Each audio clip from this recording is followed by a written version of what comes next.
They proved they had an edge over the rest in the quarterfinals. Now these three teams need to shift into high gear because only one will move on to the grand finals. Get ready for the first semi-final round of the National Science Challenge 2017.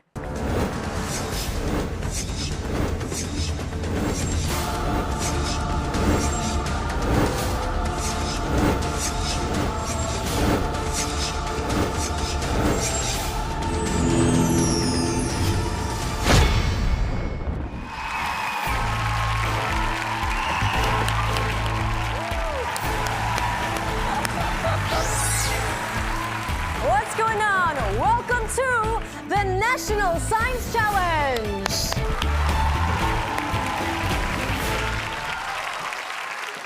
9 schools have made it to our semi-finals, and tonight is the first of 3 semi-finals. There are 4 rounds in each semi-final, and to shake things up, we are introducing a brand new round. It is called the Imagineering Challenge. Now, needless to say, the competition looks set to get tougher, but first up, let's meet the 3 teams that have made it to tonight's competition.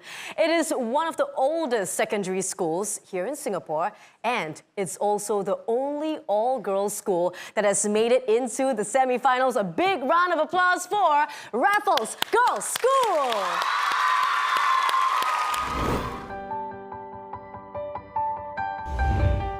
My scientific hero is Pierre Simon Laplace, and my heart rotates around him.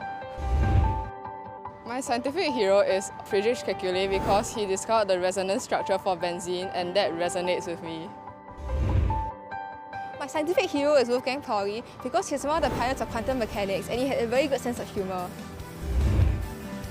My hero is Paul Erdős, a Hungarian mathematician.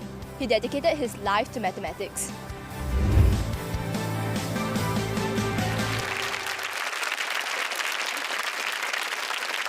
All right, so you guys are the only girls' school that have made it thus far. What does girl power mean to you? We think that girls are equally as powerful as boys, but we are very glad that we are being praised as powerful. Yes, which you are. All the best, Raffles Girls School, yes?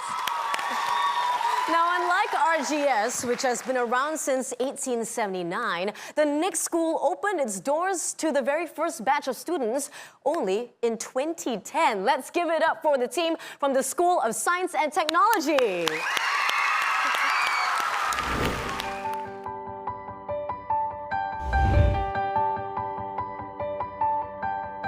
I wish I invented the dynamo because I'm dynamic. I wish I had invented the TV because I'm on it. I wish I invented coins because I want to change the world. I wish I invented the aircon because it keeps us very cool.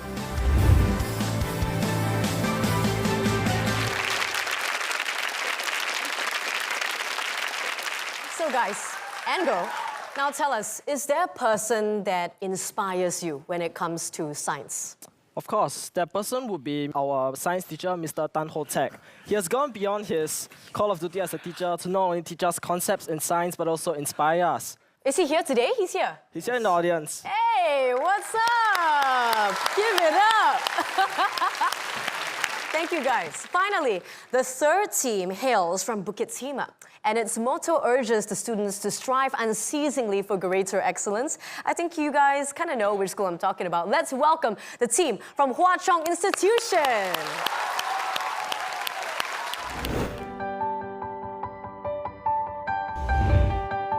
Science is fun because whenever you think you completely understand something, well, you don't. So this beauty of rediscovery is what makes science so enjoyable. Science is fun because we can do challenging and dangerous experiments all in the name of science. Science is fun because it allows us to discover the undiscovered and gives us a chance to maybe someday explain the supernatural. Science is fun because in every random action we see in real life, there's always a pattern behind it.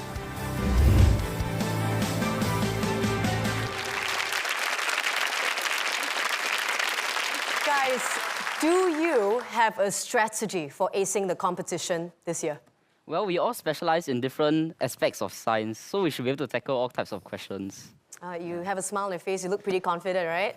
I think your schoolmates think that you might win too. Am I right, boys? Yes? Okay. Fabulous. All the best to all three teams today. They are definitely raring to go. But first, let me introduce our judges for the night. Now, if you'd like to know more about nanoplasmonics, he's the man to go to. We have Dr. Sean Tan, Head of Metallic Materials at the Institute of Materials Research and Engineering at A-STAR. Her recent research project is on the characterization of myeloid cells in cancer. She is Dr. Wong Siu Cheng, Principal Investigator at Singapore Immunology Network, A-STAR. He's the Director of Research at the Institute of Chemical and Engineering Sciences. He's our Chief Judge with a ready smile. Let's give it up for Professor Reginald Tan. Now let's begin with the first round of tonight's competition, What's Your Hunch? In this round, the teams have to make an educated guess on the scientific rationale behind a particular phenomenon as posed not by a scientist, but a celebrity. Now before we reveal who's the celebrity, let's take a look at the rules. Round 1 rules. Explain the scientific rationale behind a phenomenon. 2 members may participate. They have 10 minutes to discuss prior to the presentation. This follows with a 1-minute presentation.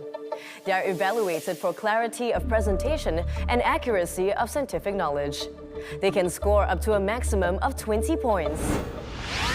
Now, he's a young father and a popular radio DJ adored for his sharp wit. Other than keeping himself busy with his family and work commitments, the Zar Ismail I know is funny and also acutely observant. And here is his question for the 3 teams. Hello, future Einsteins. I'm Zar Ismail from RIA 897 FM. Here's a question for all of you. I have a coin over here and a piece of rubber band. If I were to put the piece of rubber band around the edges of my coin, like so, the length of this rubber band will be the same as the circumference of this coin. Now, this is a second coin, exactly the same as the first coin. What if I were to put the second coin like so, noting its starting point, and travel and move it around the first coin like this, with no slippage, constantly around until I reach the original starting point. So my question to you is the distance traveled by the second coin the same as the length of this rubber band, which is the circumference of the first coin? What do you guys think? If not, why? What's your hunch?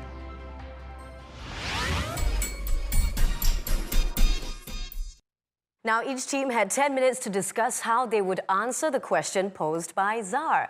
The first school to present to the judges, Raffles Girls School. So our conclusion is the distance traveled by another coin is not the same as the length of the rubber band. Let us do a simple demonstration. Okay, so when we rotate the 2 coins against each other, we mark our starting points with the marker, and when we rotate it, as you can see, the distance between the 2 points actually get larger, even though the first coin remains unchanged. Thus, the further we rotate, the distance between the 2 points actually get further. And like when the second coin finally gets back to the first to its original point, it actually creates like an elliptical path around the first coin, and thus the distance traveled by the second coin is actually longer than the circumference of the first coin. And while the 2 lines are opposite each other, okay. We've just heard the presentation by Raffles Girls School. Now it's time for the team from the School of Science and Technology to present their answer. We can define distance in 2 different ways. One where we measure the path traveled by a second coin from the center, and the second one with the point touching the first coin, and then we trace the path across with that point over there.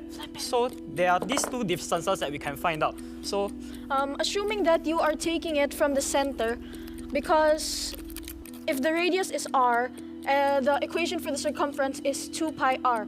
So in this case, because you have 2 coins, it will be double the distance. So it is 2 pi 2r, which is also 2 pi r. So it is actually twice the circumference and not the original distance. Now the second kind of distance that we can say is that the path that is traced out by this point over here. Now let's name these coins coin 1 and coin 2. Now this point 1 and point 2 over here, point 2 actually trace out a path known as a cardioid. A cardioid is a kind of special path that is not like a circle, but instead it is shaped like a kind of a heart. And a cardioid is definitely longer than the circumference of our circle over here. Thank you very much.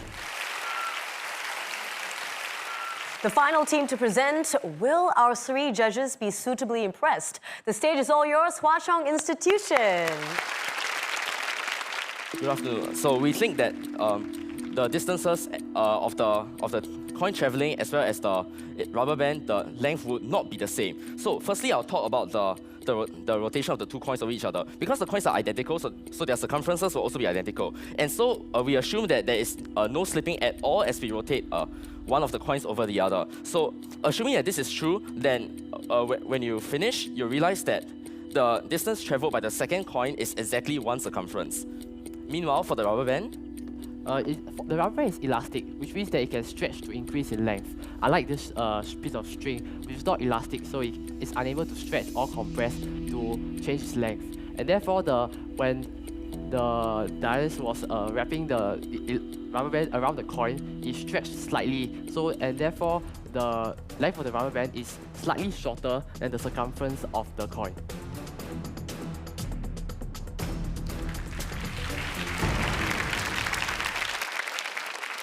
Now that all 3 teams are done with their presentation, let's get RIA 89.7 DJ Za to reveal the science behind this phenomenon. So do you have the solution to our 2-coin problem? Let's see if you have figured it out correctly. Looking at the trajectory of the initial point of contact for the rotating coin, it becomes clear that the distance travelled is indeed longer than this piece of rubber band. Science. Now that Zar has given us the correct answer, let's hear what the judges have to say about the performance of the 3 teams. Now, Dr. Sean Tan, what do you think of Raffles Girls School's presentation? I think they were on the right track and they started very well using the props to demonstrate the concept. But we were also looking for a bit more technical depth in the explanation, and that didn't come out through the rest of the presentation. One other thing was you mentioned that it followed an elliptical path, which was close to the idea of what you're trying to get to, but the accurate term would actually be a cardioid. Thank you very much. Learning something new every day. Now, Dr. Wong, what's your take on the presentation by the School of Science and Technology? I have to say I'm very impressed by your explanation. You have explained it perfectly well. And the explanation was, very clear and easy to follow, making it, easy to comprehend. So I said, well done. Wonderful. Finally, Professor Reginald Tan, your comments for Hwa Chong Institution? Hi, Hwa Chong. Some parts were good. Your presentation was clear. I understood it. I congratulate you that you had a hunch and you went with it. Other parts maybe not so good. You thought that it was just exactly the same answer. So I think the other teams did better than you. All right, judges, thank you for your comments. Now, the judges have scored the team's performance, and I bet you're all dying to find out which team scored the highest in this round. Well, you're gonna have to wait a little bit because it's time for a quick break.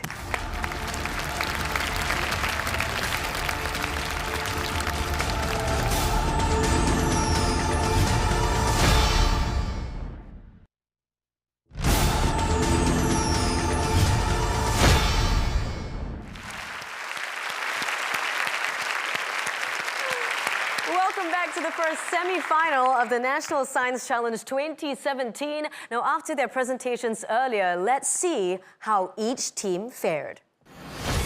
Congratulations, School of Science and Technology with 19 points. Wow. Now, good luck to the rest of the teams. There's plenty of time to catch up. We'll now move on to round 2 of the competition, the on-site challenge. But before we find out what this challenge is all about, let's first take a look at the rules. Round 2 rules. Students have to conduct an experiment related to expertise of the hosting agency. Teams have 2 hours to conduct research and discuss. Teams will be graded by 3 judges, including 1 from the hosting agency. They will then have a 5-minute presentation, and they will be evaluated for technical competence and presentation skills. Teams have a maximum of 20 points to score. Our 3 teams paid a visit to the DSO National Laboratories, Singapore's largest defense research and development organization. And what was their challenge? Let's take a look.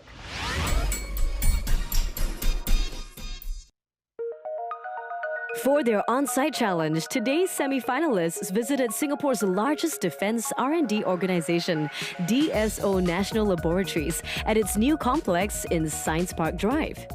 Founded in 1972 by Singapore's first Minister for Defence, Dr. Goh Keng Swee, DSO focuses on R&D in areas such as electronic warfare systems and combat simulations. Another type of warfare DSO researches exists purely in cyberspace. Cybercriminals and hostile nations are putting forth every effort to make malware difficult to detect. Computer scientists at DSO endeavor to keep our nation safe by battling computer malware and viruses that have the potential to disrupt not only our military systems, but also our economy in general. I'm from the Computer Security Lab in Information Division. So me and my colleagues look into tools and techniques to improve the cybersecurity of our military systems. Our semi-finalist teams were given access to the secured red zone of DSO, which includes the playground, a shared space where researchers and scientists can access a wide suite of technology and tools. There, they were briefed by DSO's cybersecurity experts themselves about the day's challenge to take a malware simulation and reverse engineer it so they would be able to understand how it functions. Today, this challenge pits the skills on a simulated malware sample. Your task is to investigate and report all the cybersecurity observations. The question that we pose is, why should Singapore, in particular, be concerned about the increasing threat from malware and cyber attacks? Is everybody ready? Your time starts now! Teams were given professional software tools and techniques to understand the workings of malware. I think the challenge is quite difficult and we are at a disadvantage because we only have 3 people. Well, anyway, we are going to do our best. They had 90 minutes to perform this very difficult task, and it took all the brain power they could muster. We are not very familiar with these type of languages, and it makes it slightly harder to do this challenge. We're picking up as we go along, so we're doing our best. We found that when you talk to the program, you can actually give commands to the program. So we're trying to investigate how we can use that to find out what this actually does. Right now, I don't think we are that confident because we haven't solved how the malware works and other aspects of it. But I think we will be able to solve it.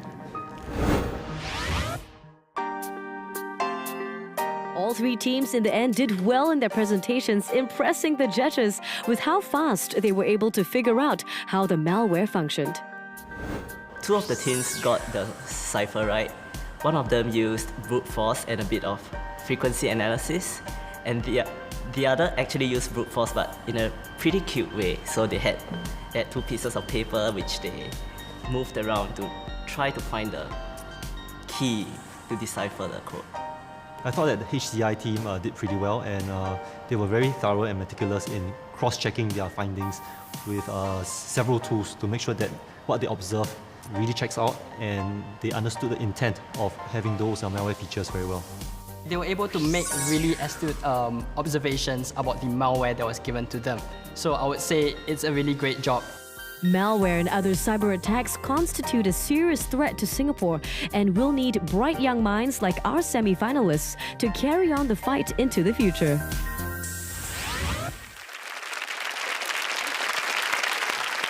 Being able to reverse engineer a simulated malware within a short amount of time is no mean feat. So how did our teams do in this round? Let's have a look at the scores.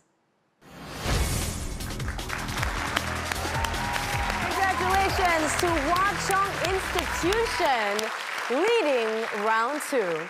Now let's have a look at the combined scores of rounds 1 and 2.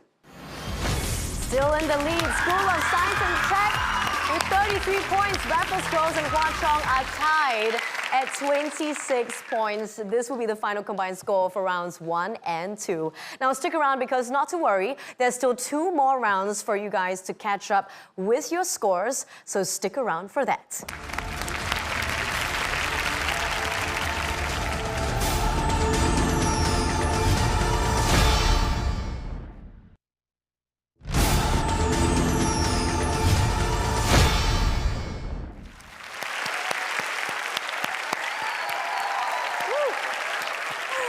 Welcome back to the National Science Challenge 2017. Got a question for you. What happens when you combine a lot of imagination with a little engineering know-how? You get Imagineering. I know, right? That's the name of the game in our all-new round. Let's take a look at the rules for round 3. Round 3 rules. Teams are given $40 and 60 minutes to design the contraption and shop for materials. Teams have 2 hours to construct the contraption. They will have a 2-minute presentation. 2 different members from round 1 are required to participate. They'll be evaluated for product performance, creativity, and presentation skills. Teams have a maximum of 20 points to score. It's all about creative problem-oriented product development. Teams need to think out of the box and use everyday objects for unexpected purposes. Let's join our 12 semi-finalists at Hardware City to find out how they're coping with their task. Our semi-finalists gathered to find out what kind of contraption they would need to build for their Imagineering Challenge.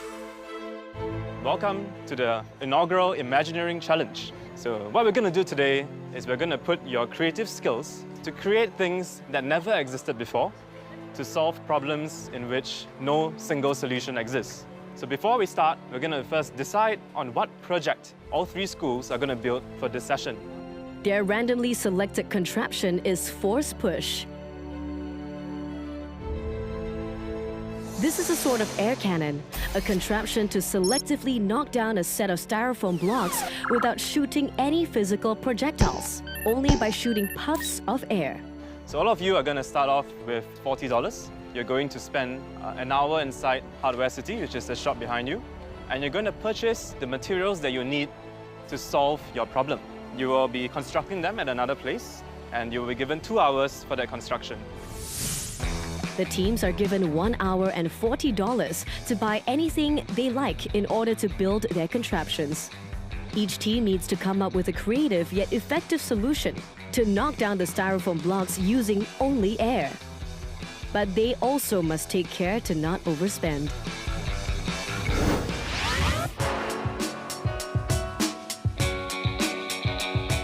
Have you ever seen that big Nerf ball, you know, the mega one where you pull it and then the bullet will release? So essentially we're making something like that, except instead of releasing a bullet, we're going to release air.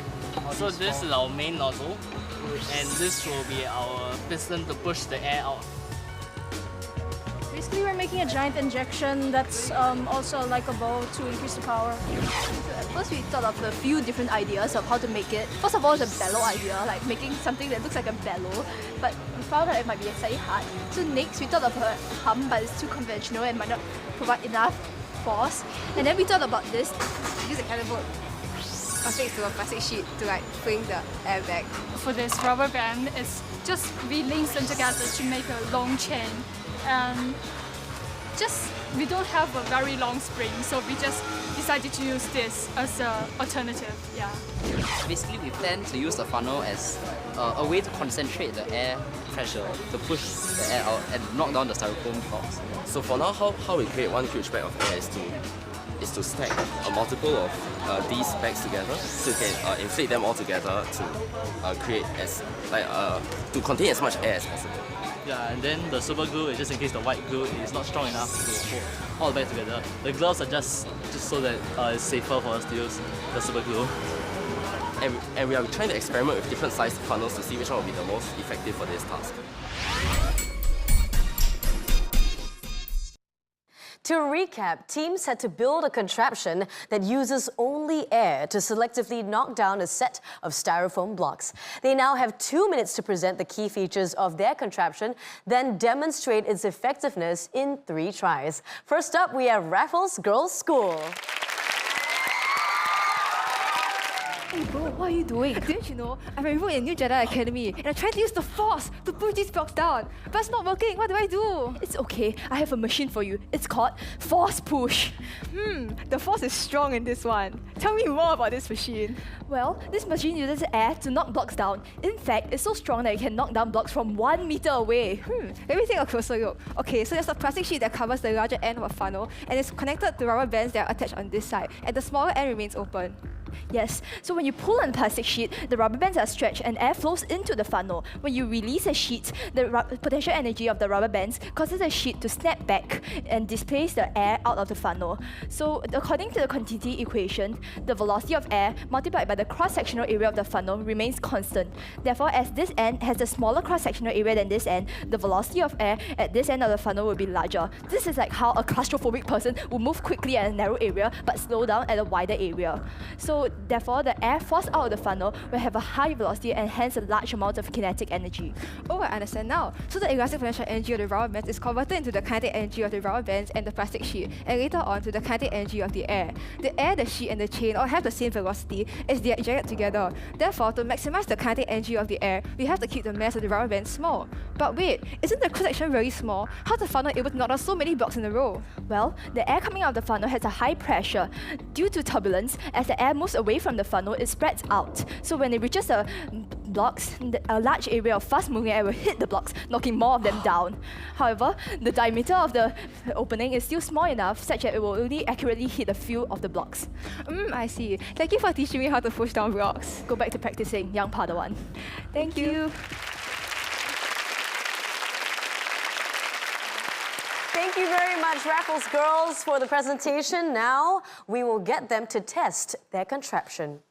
3, 2, 1, shoot.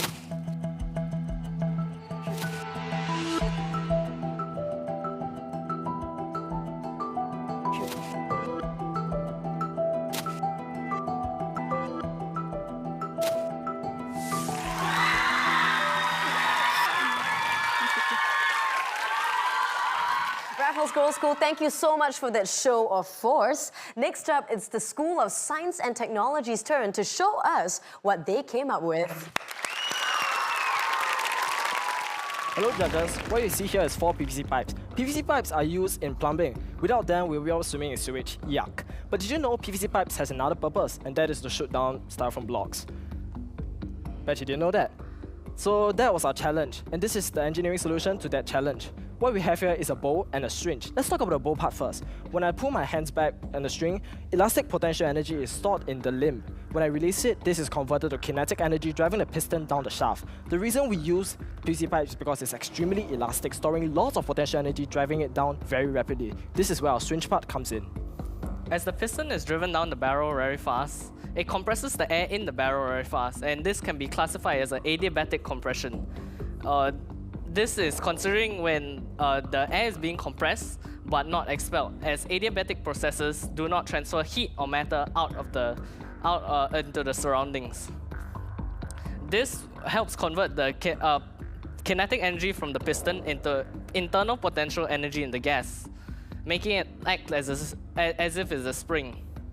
This gas will then propel itself forward in a plume to hit the blocks.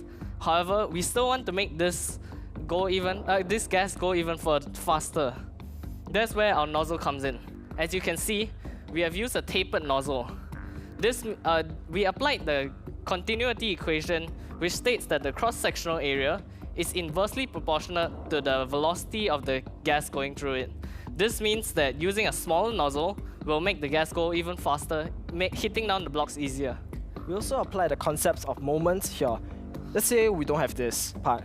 All our all the mass is centered at the front, producing a moment in this direction, making it hard to hold because it's dragging down. So what we did is just to add this to make the moments equal and bring the center of gravity into my hand, which is the pivot. So with all these concepts in place, we have come up with this solution to face the challenge. Thank you. Thank you, judges.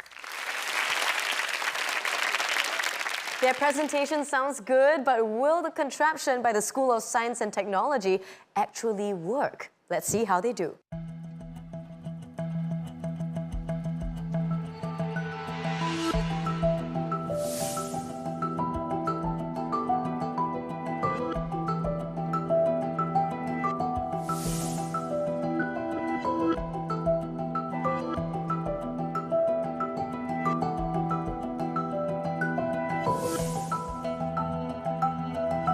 School of Science and Technology, thank you for that awesome display. Now let's see how Hwa Chong Institution's contraption does.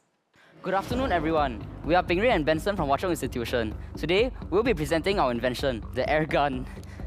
So I'll start by talking about how we made it. We decided to buy a pack of 100 Ziploc bags, as well as 3 funnels of different sizes to build our contraption. So what we did was to duct tape the Ziploc bags to the funnels, and when we hold the end of the Ziploc bags like this, it creates a bag of air here. And when we push the bag of air like this, a jet of air is propelled towards the target direction. So how exactly does our contraption work? And how did we design it such that it was strong enough to knock down the blocks, as well as accurate enough so as not to knock down any red blocks? Ben will elaborate further. When the open end of the bag is held together, a certain volume of air is contained within the bag. When the plastic is pushed towards the funnel, the volume of the bag decreases, so the pressure of the air inside the bag increases. This causes a pressure difference between the air in the bag and the air outside the bag, resulting in a net flow of air from air inside the bag out of the bag through the funnel. Now the funnel acts as a nozzle, which increases the kinetic energy of the fluid flowing through it at the expense of its pressure. This is due to the law of conservation of energy, as pressure can be viewed as a form of potential energy. This results in a jet of air being fired out of the funnel at a high velocity. If the air has enough momentum to reach the blocks, when it hits the blocks, it passes all its momentum to the blocks due to the law of conservation of momentum. This is what causes the blocks to fall down. The choice of funnel matters a lot because a large funnel will result in a larger spread. A smaller funnel has a smaller spread of air, so it becomes more accurate. However, a smaller funnel will increase the velocity of the air flowing through it, but decrease the mass of the air flowing through it per second.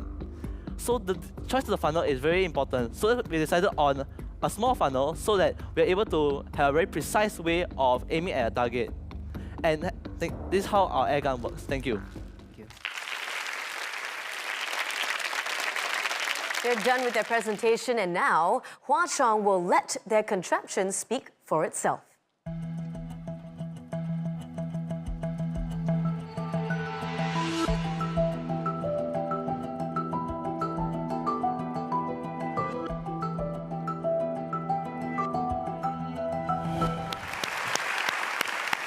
Now, all 3 teams have shown how imagination, scientific knowledge, and teamwork can create a simple solution to an engineering problem. I'm with Professor Reginald Tan. He's the chief judge. How do you feel about the competition this year? Well, I really like this last challenge, Imagineering. It's so challenging in many ways. They have to understand the problem quite deeply and then visualize how to solve it. And did they live up to that challenge? Oh, yes. I thought they all shot very well under very trying conditions, so let's applaud the teams again. Fabulous. Yes, give them another big round of applause. Now, for all that efforts, it now comes down to this. Let's have a look at the scores for round 3. Congratulations to the School of Science and Technology. Raffles Girls School coming in at 13 points. But of course, at this point in time, we need to look at the total scores from round 1 to 3. Congratulations, School of Science and Tech, still in the lead. Raffles Girls School with 39, Hwa Chong not too far behind with 33. Now, do not go anywhere, because when we come back, we still have a very crucial round that will determine which will be the first school that moves into the grand final. Stay with us.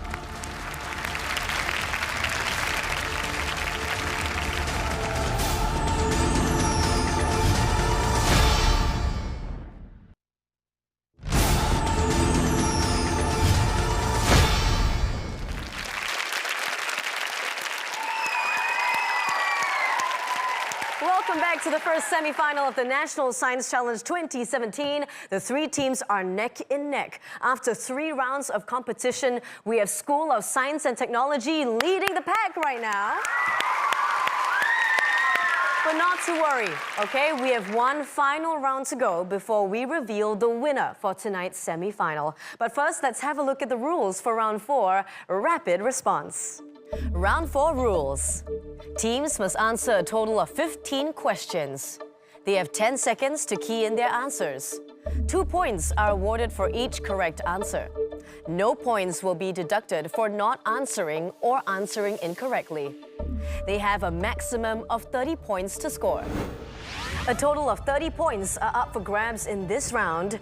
Teams, are you ready? Yes. All right, don't be so nervous. Let's go. This is your first question. Which site of the ribosome does the first amino acid tRNA bind to during translation? 1 character in your answer, and your time starts now.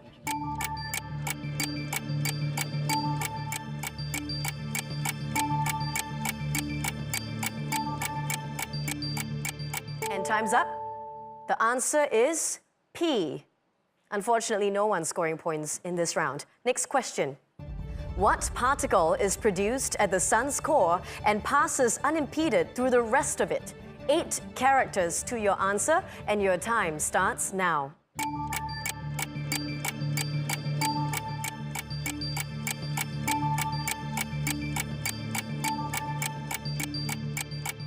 Time's up. The correct answer is neutrino. Next question. A complex square matrix which commutes with its conjugate transpose is known as a what matrix? 6 characters to your answer, and your time starts now.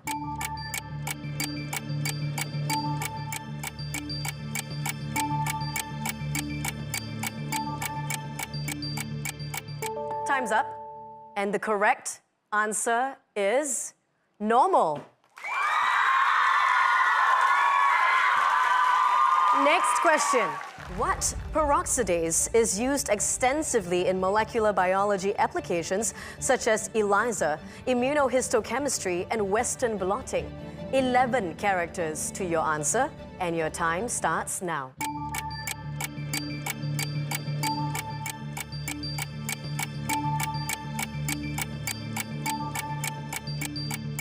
Time's up, and the correct answer is horseradish.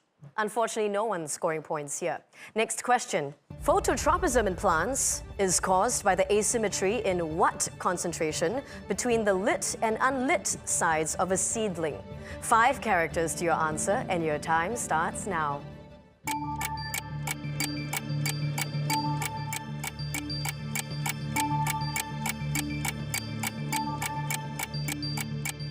Time's up. The correct answer is auxin. Unfortunately, no one's scoring points. Next question. What materials are repelled by both poles of a magnet? 11 characters to your answer. Your time starts now.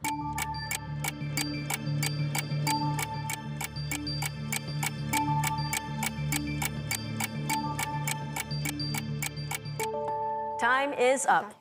And the correct answer is diamagnetic. Next question. How many carbon atoms are there in 1 molecule of Buckminster fullerene? 2 characters to your answer, and your time starts now.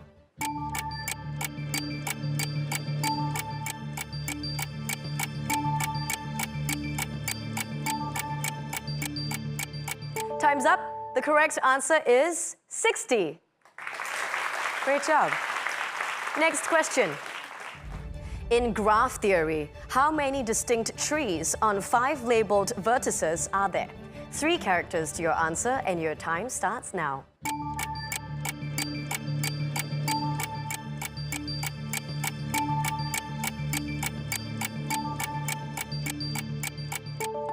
Time's up. The correct answer is 1, 2, 5. Next question. According to the World Health Organization guidelines on body mass index or BMI, the threshold between healthy and overweight lies at a BMI of what? 2 characters to your answer. Your time starts now.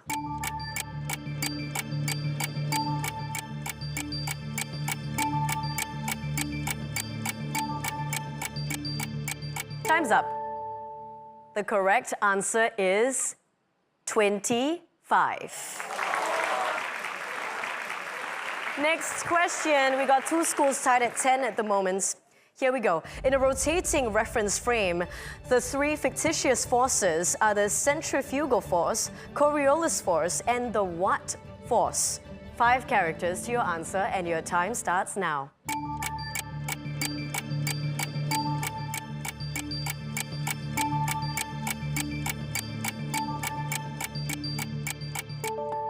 Time's up. The correct answer is Euler. Next question. If X items are put into Y containers and X is greater than Y, then at least one container contains more than one item. In mathematics, this is known as the what principle? 10 characters to your answer, and your time starts now.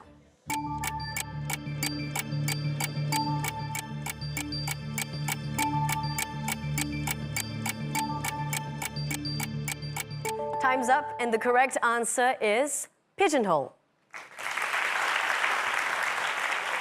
Next question. How many orbitals are there in the D subshell? 1 character to your answer, and your time starts now.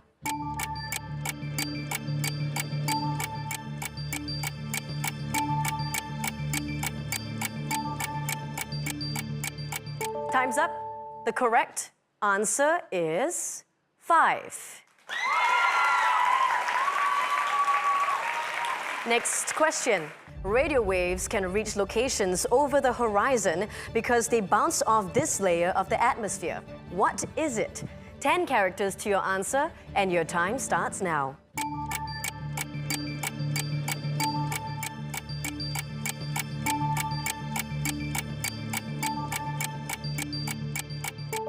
Time's up. The correct answer is ionosphere. Next question. Which organ in the body shrinks in size after birth and is reduced to half its original size when a person reaches middle age? 6 characters to your answer. Your time starts now.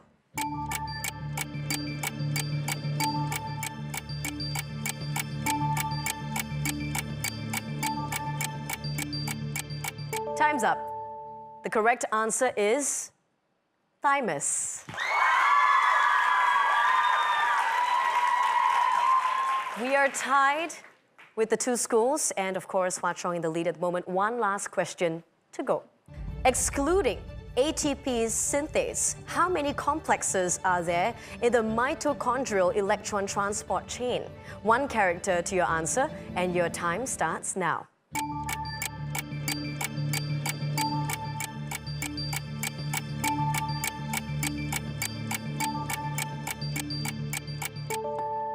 Time's up. The correct answer is 4. No one scoring points in this round. Round 4 is done. Let's see how the teams did all together.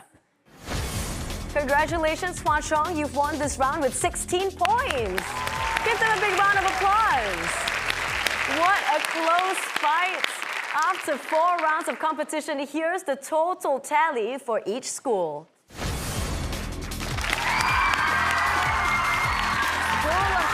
At 66 points, Raffles Girls School 53 and Hwa Chong Institution at 49, which means the first school to earn themselves a coveted spot in this year's National Science Challenge Grand Finals, the School of Science and Technology. Great